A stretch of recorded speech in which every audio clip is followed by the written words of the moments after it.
'Cause like a winter tonight, I thought I would always have light. The quick flash that you gave to me, so dark I could barely see.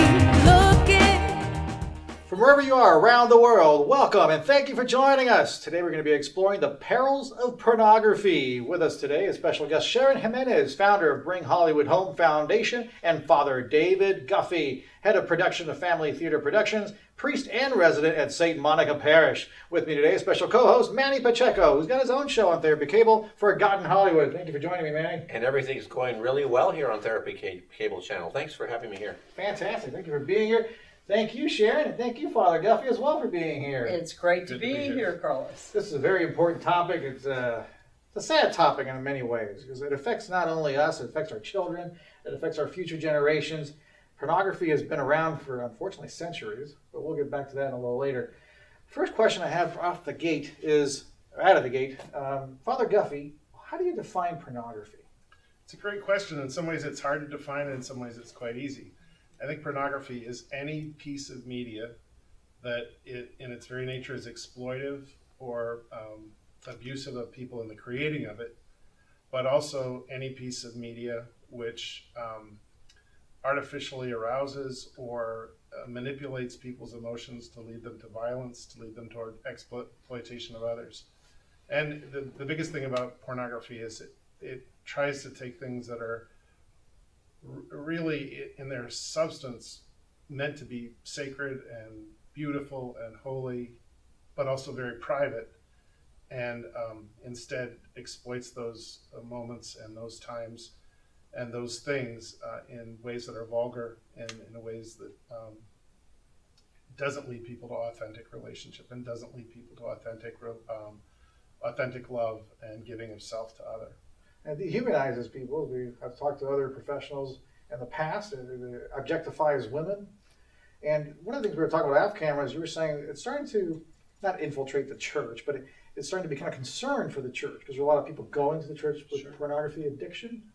Well, you know, pornography is so prevalent in our culture that so many people are exposed to it at younger and younger ages. And I think there's an attitude that, oh, it's no problem, it doesn't hurt anybody, except that, you know, you get a guy who's, you know, been doing it for 10, 15 years, and it's only after 10, 15 years that he realizes that he's wasting tremendous amounts of time. He feels horrible about himself after he uses it. It's affecting his marriage and his relationships. Or maybe, you know, it's curtailed even his interest in dating or how he dates or how he looks for people that are potential marriage partners. Perhaps it's been a problem at work because he's using work time to look at pornography. Then you start to see all the different ways that this is shaping people and taking people away from the purpose for which they're created. Some of these pervasive adult themes that you're talking about, we're talking about live, printed medium, and cinematic medium, right? It's across every medium now.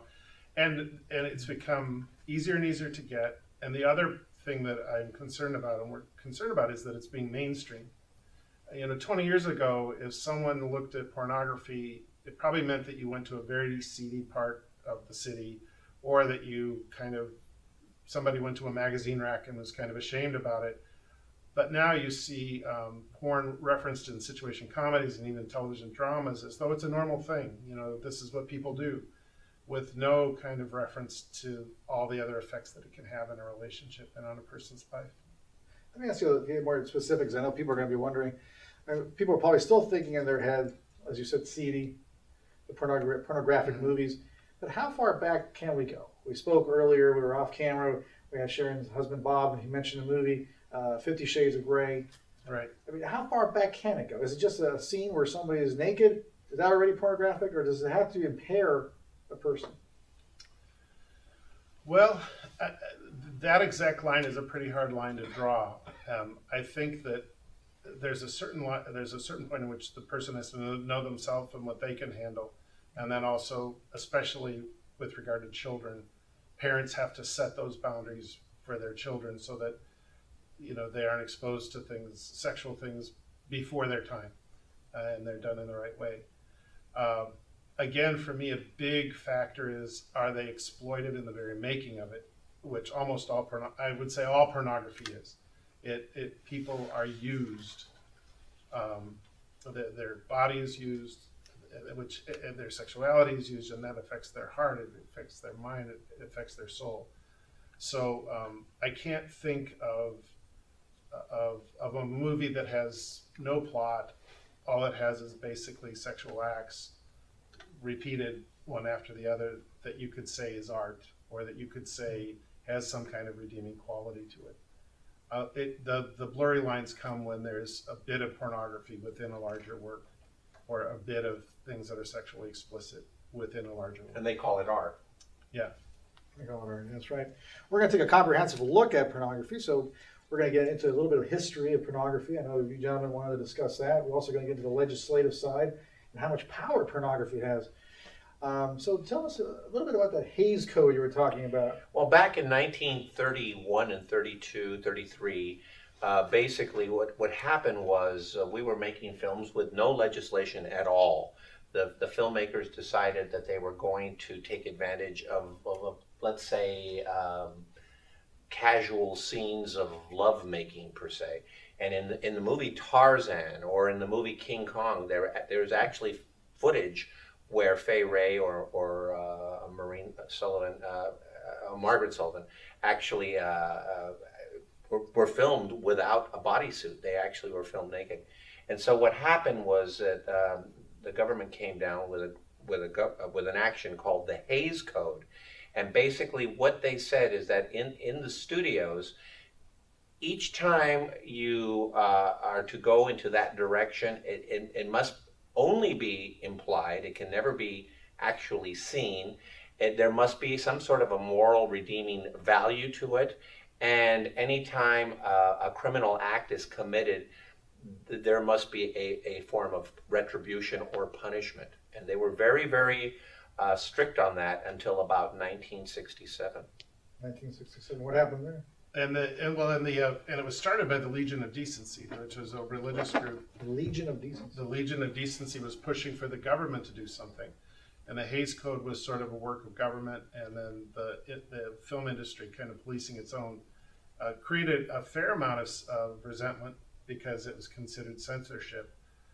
But I think we'll all agree it also unleashed what most people call the golden age of Hollywood. And the beautiful thing about it is, in having those limits and in having the boundaries, it forced people to symbolize things and to imply things and to show things without showing them. And so you have some of the greatest and most beautiful films in Hollywood history come out of that period, especially 32 to 48. When people were working within, and a time when every film was considered a family film. There was a notion that every film was a film that potentially the whole family would go to. That fell apart in the 50s when we start with the rise of the teen film, and then it really dramatically changed in the 60s. And then to that end, the Hays Code effectively ended with the implementation of the ratings code, G, P, G, R, and so forth. Now, you have an interesting Well, angle here. legislatively, I started a foundation called Bring Hollywood Home in 2010, 5 years ago. And I started Bring Hollywood Home with the idea that we would fight for tax credit incentives and new business models to bring family-friendly productions, or, the golden age of Hollywood, back to Hollywood. Because for 2.5 decades, we've seen the industry leave. We've seen production leave and post-production leave in an enormous way, changing.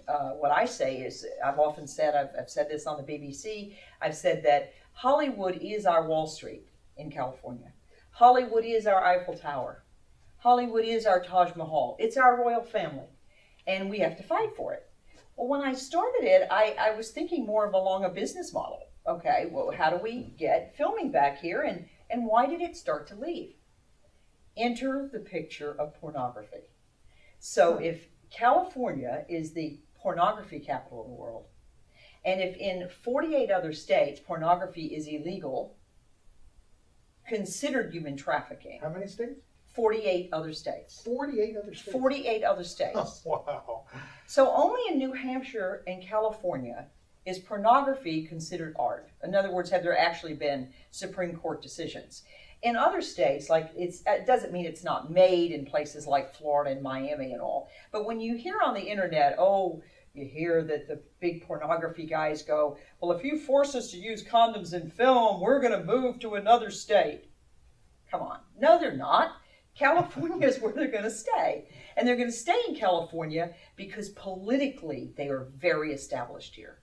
They are very powerful here. Remember, money affects politics. You know that. We all know that, money is the mother milk of politics. So if you have a genre of film that has made people some of the richest people on the planet, and they're in California, you can betcha that they have phone conversations with some of the most powerful people we know. And then where does it put the lawmakers? The lawmakers have to look at this and go, well, it's art. The Supreme Court said, the California Supreme Court, it's not a U.S. Supreme Court decision. California Supreme Court says it's art. So now, look at all the people making money off of pornography. The hotels, the lawyers, goes on and on. Then the cable network companies that run the adult films. Okay, now pornography is now it's completely a part of the quote-unquote legitimate business model in California.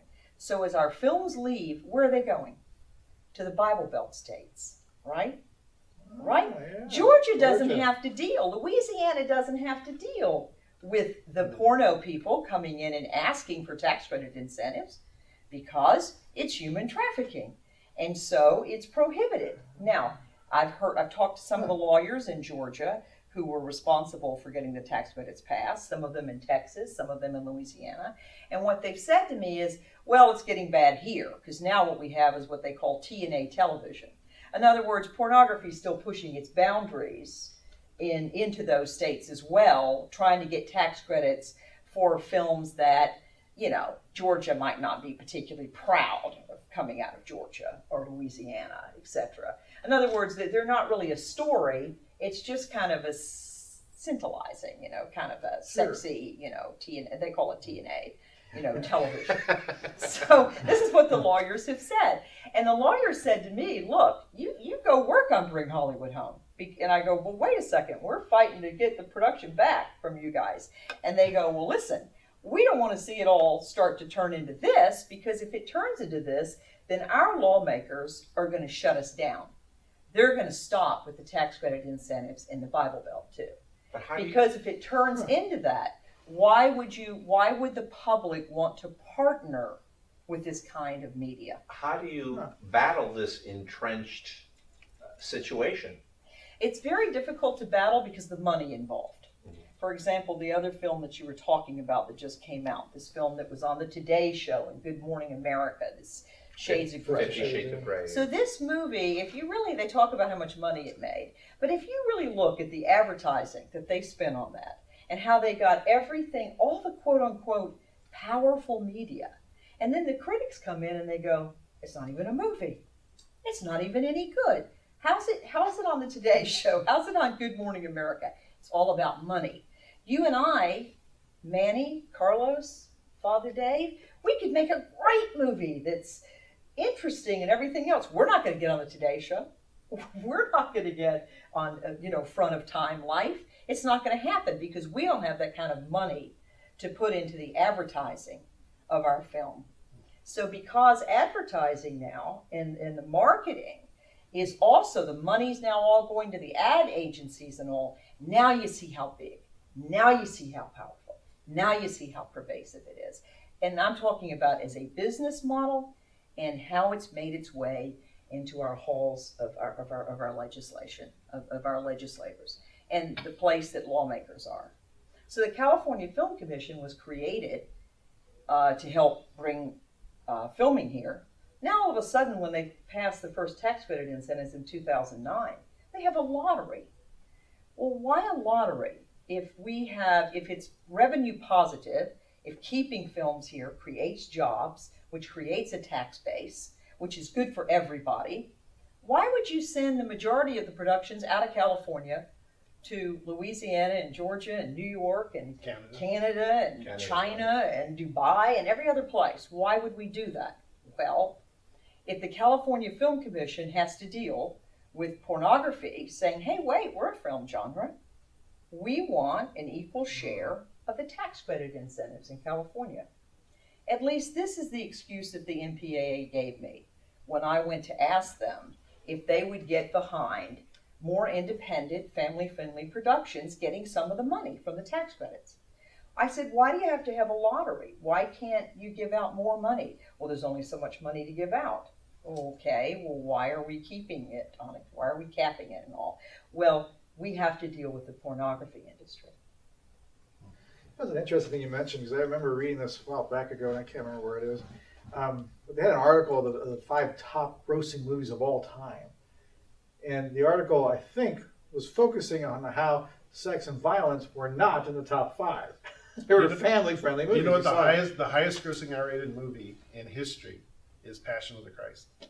Passion of the Christ. Yeah. It beat E.T. I think E.T. was in the article a couple years ago. No, that wasn't R-rated. I mean, that's R-rated. Yeah, an R-rated film. But there's I pay attention to faith-based and family content, and people are looking for it. And the last 3 summers, Variety magazine has hosted a summit between the producers of faith-based programs and family programs and the rest of the industry, and to create a dialogue, because Hollywood realizes there's a demand for it. There's truly a demand for it. If you look at the films that have done really well, Frozen, Big Hero, all the superhero films, which are essentially family films, there's a market for them. But they also know they don't really know quite how to do a faith-based film. Noah would be an example of one that just didn't get quite right. Exodus, great intentions, really missed the point.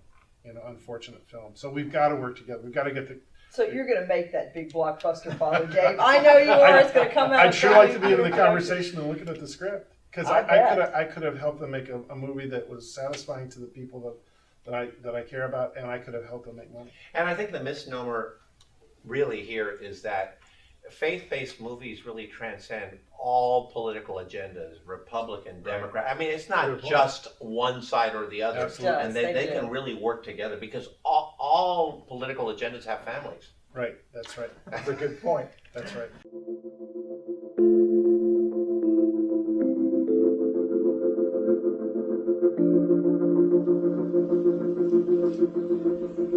Hi, welcome to Adelante. This is Adelante Recovery, and my name is Yvette Kuglin, and I'm part of the staff. Adelante Recovery Center has helped people in dual diagnosis for 5 years. We accept most PPO insurances and provide luxury accommodations and 24-hour support. To speak with an admissions counselor, call 1-888-242-4450. A lot of time we don't even know what's wrong with us, and sometimes we need to get away to figure that out. So if you want to go for a little retreat out in Corona Del Mar, which is a confidential location, we're here to help. So we're only a phone call away. Thank you. We were talking earlier about 48 states don't allow pornography. Have you talked to any of the other parishes across the country? Do they have similar issues that you see down here in LA? I think it's fairly widespread. I mean, because on the internet, they're in every state. The internet is just everywhere. Because they're made here. The average age that I just read, the average age that a boy is exposed to pornography is 7. Used to be 7? 11. Yeah. So wow. I mean, I hope you just have to emphasize to parents, you have to monitor what your kids are watching. But when you have parents who have 2 jobs now, and they leave their children at home, they don't have the parental controls on their television or their cable, and it really does. It's hard to protect against. I'm sure it's very hard, but there's ways to both. There are those controls there. They're not infallible. And you also have to look and see what people have watched, and that's the big secret everybody needs to be aware of too. Grandchildren and aunts and uncles you actually have to talk to them as very early now about what they're going to see, about their peer pressure, just like you talk to them about cigarettes and alcohol and drugs. Right. You have to start having that conversation, because you know they're going to be at someone's house and there's going to be an internet, and you know they're going to be exposed to it at a pretty early age, and they're probably not even going to know what they're seeing or understand very much about it. And so they're never going to have that moment to even experience themselves sexually outside of a lot of violence and like you said, objectifying women. How will young men look at women if that's their first experience of women? And I love what you said, talk about it, because I think even if kids don't know what they're seeing, they have a sense that it's bad and naughty and to be kept secret. Mm-hmm. And I think that's one of the insidious things about pornography. And the way it gets started is it becomes the secret that people don't talk about. It leads to kind of a self-deception and deception of others that grows and grows and grows. And, in ministry, you think that the forces of evil love secrets. They don't want things to be brought to light. And so even when I work with someone in pastoral counseling or in the sacrament of reconciliation, you can see that when somebody talks about something and gets it out, it loses a little bit of its power. Now, it's not magic. They still have to do a lot of work, and it's very hard to kick a pornography habit, as everybody knows. But it loses some of its power when there's the chance to talk about it. So for parents to invite their kids and say, look, you may see it, let's talk about it. And then the confusion, when you say, well, it's free speech. And if you start to think about this whole thing politically and business-wise, as a business model and just the politics of it. So if I'm sitting here in California and I'm making a lot of money off of pornography, I'm not going to go try to move into Georgia. Cause maybe I'll do some little, kind of push the boundaries of what's decent. But I'm not going to go start challenging every other state by state. I'm going to stay here in Hollywood, the media capital of the world, and this will be my empire. And that means I've got friends in Sacramento, I've got friends in LA County, I've got friends, that are in high elected positions, because I can make sure money gets to them through all my friends who have ancillary businesses that may not be directly pornography, but can then feed money to my political friends and allies. And the more I make it acceptable, now all of a sudden, I'm on the Today Show. Not me, but the films that I'm backing, that I'm putting behind. Mm-hmm. And so now you don't even have to go state to state and try to campaign for the Supreme Court like we see in other movements. You just sit here and you wait until you keep lowering the values and lowering the values.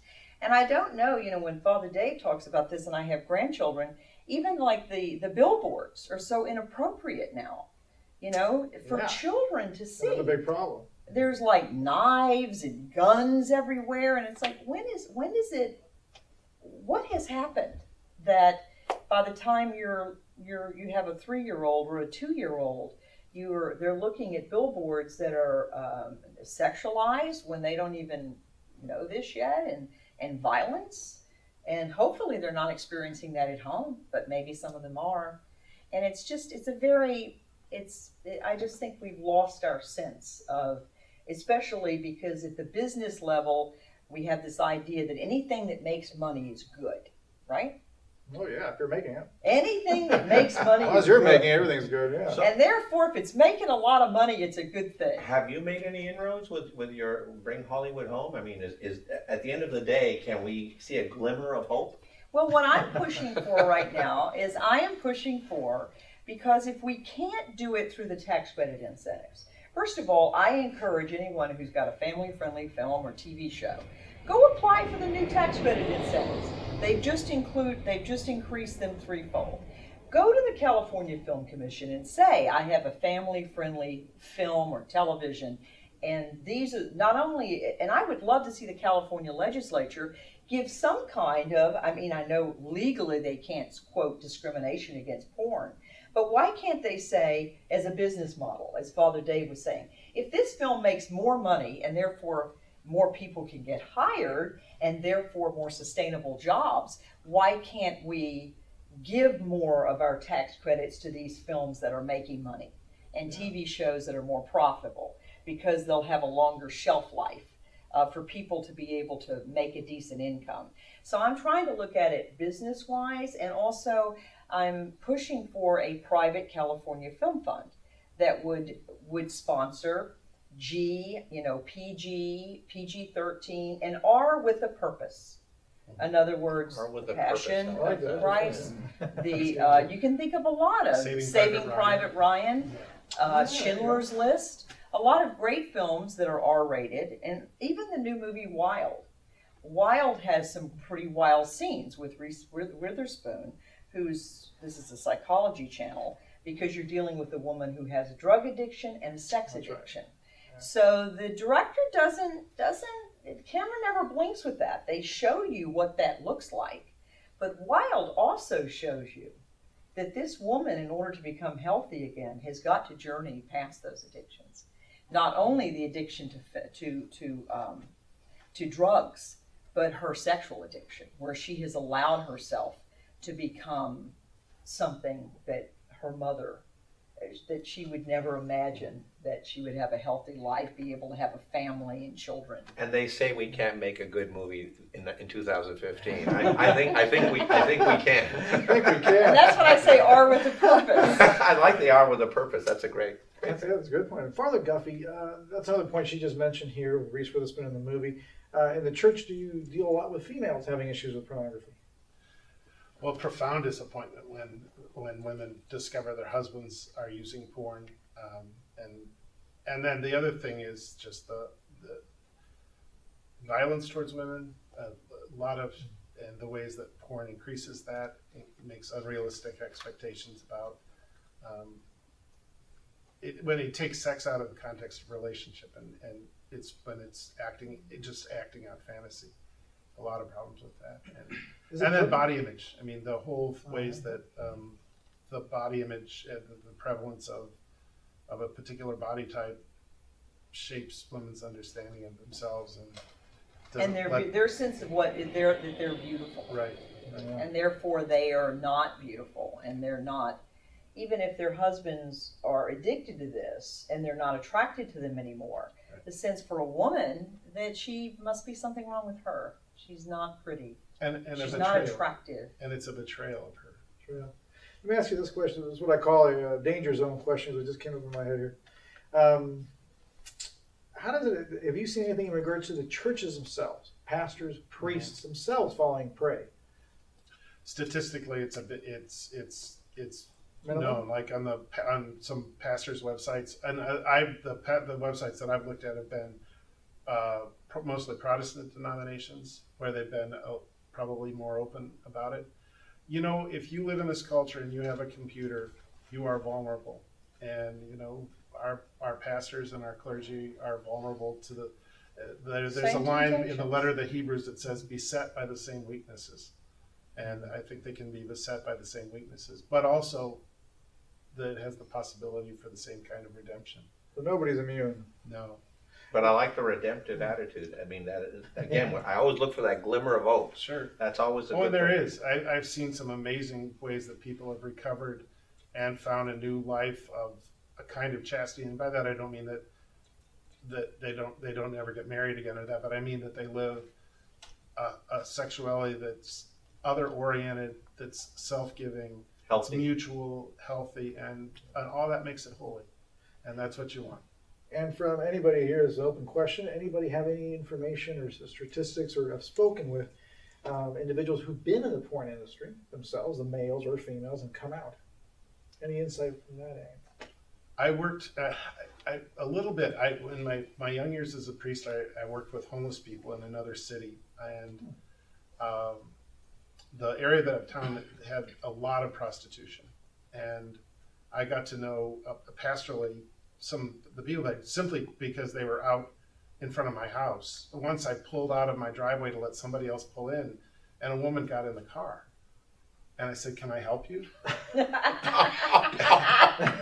And she said, and then she looked at me and said, "Oh, Father, I'm sorry." She got a lot. But so they were just And to a person, there was not a person that I met that had, and by the time that women were on the streets, they'd really been through a lot. Many had been dancers in, the form of pornography that is strip clubs. They'd been dancers in strip clubs, or they'd been in porn.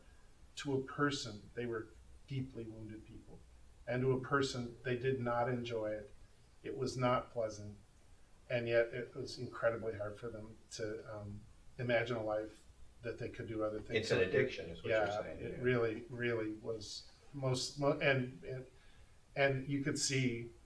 I always wondered if the people who went to prostitutes, if they knew the story of the person that was in front of them, how could they? I mean, how could you? You realize that you're really taking advantage of a deeply wounded person. And since I've started to speak about Bring Hollywood Home in a business sense, about how do we deal with the fact that this is the porn capital of the world, business-wise, not that porn isn't made everywhere, but as a business, there's probably no other place on the planet where more money is made off of pornography than California. I mean, we're talking about making people extremely wealthy beyond what any of us can imagine as well. And so I was speaking out the other day about, this is a business, and a woman came up to me and said, I'd like to help you with Bring Hollywood Home. And I said, oh, great, we're going to awareness of family-friendly films, and, we want to bring the tax credit incentives and new business models. And she says, well, I was raped in the military, and I was an officer, and I came back to California, and I went to work in the porno industry because I felt that I could be accepted there. And she told me she did like executive kind of, things, not, she was on the phone doing things. And then she goes, any thought that you have that these people can pick up the phone and talk to people very powerful, let me allay your fears. They can. And she said, and now I'm back at school at UCLA, and I'm working, on my PhD, and I left it. And I said, well, look, you've been through enough trauma, you just keep doing what you're doing. And, thank you for sharing your story with me about, having been there and coming back. She even told me that after she was raped, she was homeless and, found that she could find work there and feel that as a wounded soul, she could have other wounded souls around her to work with. But it personalizes the story. It does, and it made me then think about, wow, I didn't even, think about women coming out of the military who have been, because there's a big documentary about the rapes in the military, and that the culture of it. And then we have our president, President Obama, during the Grammys, came on in a PSA and said we've got to do something about the sexual violence against women. Imagine. And college campuses is a huge problem right now. College campuses as well. So if you have a film genre that glorifies sexual violence against women, and then, for a woman, even like walking to a subway or a bus, and even the catcalls and all, when you're living in a time where 1 in 5 women is raped now, something like that, the statistics, I'm not sure if I'm right about that, but I've forgotten, but the president was talking about, some of the statistics about women. So I would think women more and more, despite our freedoms in this country, would feel we're not so free anymore. Because if we're now objects, I feel like the feminism movement has kind of been tipped over on its head. We didn't want to be objectified. Now we're super objectified as sexual objects and targets of violence. Anything else? I know you're looking for that glimmer of hope here. Well, I believe that if we have folks as informed as your guests today, I think that we're at least on the right track. And that's a good thing. You look like you want to say something. I see hope every day. I just think that people come to the idea themselves that pornography is destructive, and one by one you see people make a move back toward mutuality and authentic intimacy and love. And it's a journey that happens one person at a time against incredible odds, but it's happening, and that always gives me hope. That's fantastic. Good show. Yes, very, very informative, eye-opening, and scary. Indeed. Father Guffey, Sharon, I know people are going to want to get a hold of you. Where do we go? Father Guffey. I'm at familytheater.org. I work for Family Theater Productions, and our website is familytheater.org, and all my contact information is there. Perfect. And Sharon. BringHollywoodHome.org. The foundation has a website, and we have all volunteers that run it, so we do the best we can with it. It's not terribly interactive, but we do have a place where you can sign in and you can send an email. And my email address is there, and actually when people Google me, I'm pretty easy to find.